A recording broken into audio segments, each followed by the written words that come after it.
वंदे मातरम साथियों, इस वीडियो में हम जानेंगे जिन मुस्लिम आक्रमणकारियों ने भारत की जनता को 1145 वर्षों तक गुलाम बनाकर रखा और अत्याचार किए, उन्हीं मुस्लिम आक्रमणकारियों को भारत की जनता ने अपने गले से लगाया।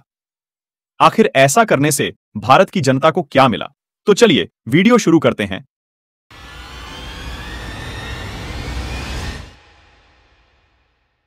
असम राज्य कभी 100% हिंदू बहुल राज्य हुआ करता था।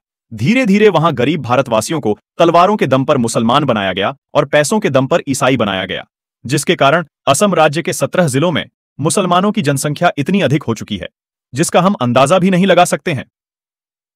असम राज्य के अंदर 35 जिले पड़ते हैं, जिसमें से 17 जिलों में मुस्लिम जनसंख्या बहुसंख्यक हो चुकी है और लगभग 10 जिलों में मुस्लिम जनसंख्या बहुसंख्यक होने का संकट मंडरा रहा है। यदि आने वाले कुछ वर्षों तक ऐसे ही चलता रहा तो असम राज्य पर मुस्लिम राज्य बनने का संकट मंडरा रहा है। भारत में वोट की गंदी राजनीति के चलते अब असम राज्य के मूल निवासी अपनी ही मातृभूमि पर शरणार्थी बनते जा रहे हैं। इस कार्य का सहयोग करने में सभी राजनीतिक पार्टियों का हाथ है, चाहे वह राजनीतिक पार्टी छोटी से छोटी हो या बड़ी से बड़ी। भारत में सबसे अधिक जनसंख्या वाला राज्य उत्तर प्रदेश है। आज उत्तर प्रदेश की भी वही स्थिति होती जा रही है जो कुछ वर्षों पूर्व असम राज्य की थी। उत्तर प्रदेश राज्य में मुसलमानों की जनसंख्या इतनी तीव्र गति से बढ़ती जा रही है जितनी भारत के किसी अन्य राज्य में नहीं है। उत्तर प्रदेश राज्य के वे जिले जिसमें मुसलमानों की जनसंख्या 30% से भी अधिक हो चुकी है, आइए जानते हैं।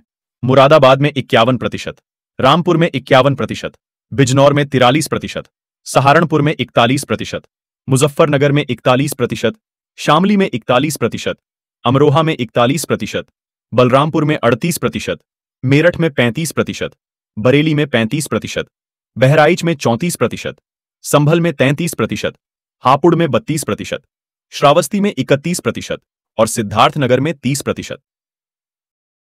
मुसलमानों की जनसंख्या 30% से अधिक होने का अर्थ है पानी गले से ऊपर निकल चुका है। अब देखने वाली बात यह है कि पानी नाक से ऊपर कब निकलेगा। आइए अब जानते हैं।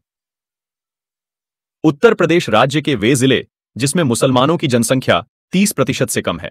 बागपत में 28%, गाजियाबाद में 26%, पीलीभीत में 25%, संत कबीर नगर में 24%, बुलंदशहर में 23%, कासगंज में 23%, बाराबंकी में 23%, बदायूं में 22%, सुल्तानपुर में 21%, अमेठी में 20%, अलीगढ़ में 20%, गोंडा में 20%, खीरी में 20%, लखनऊ में 20%, मऊ में 20%, महाराजगंज में 18%, सीतापुर में 18%, शाहजहांपुर में 18%, कुशीनगर में 18%, कन्नौज में 17%, आजमगढ़ में 16%, वाराणसी में 15%, फर्रुखाबाद में 15%, अयोध्या में 15%, बस्ती में 15%, हाथरस में 14%, कौशांबी में 14% और प्रयागराज में 14%। किसी भी देश के लिए मुसलमानों की जनसंख्या 15% से अधिक होने का अर्थ है पानी गले तक पहुंचने वाला है।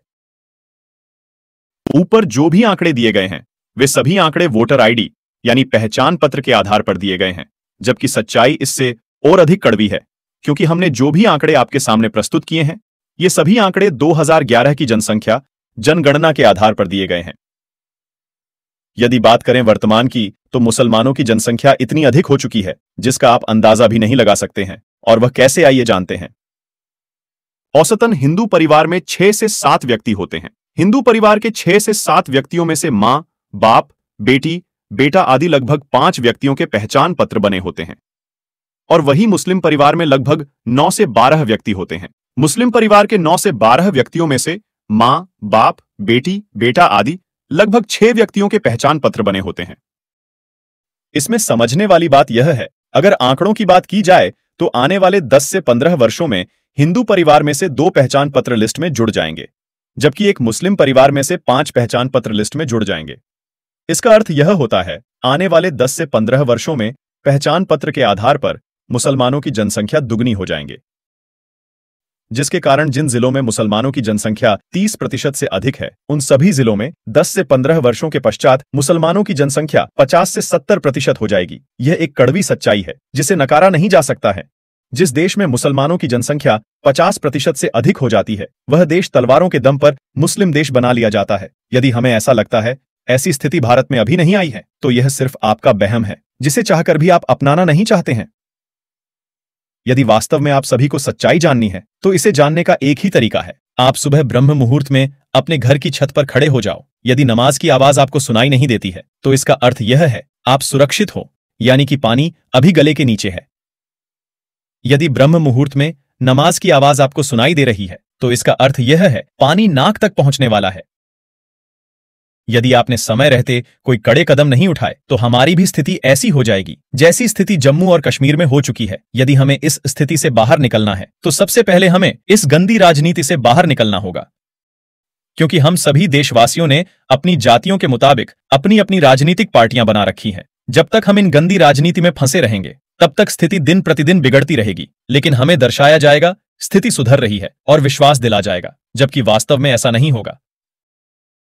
यदि देशवासियों को इस समस्या से बाहर निकलना है तो स्वदेशी एकता YouTube चैनल को अभी सब्सक्राइब करें और ज्यादा से ज्यादा वीडियो शेयर करें।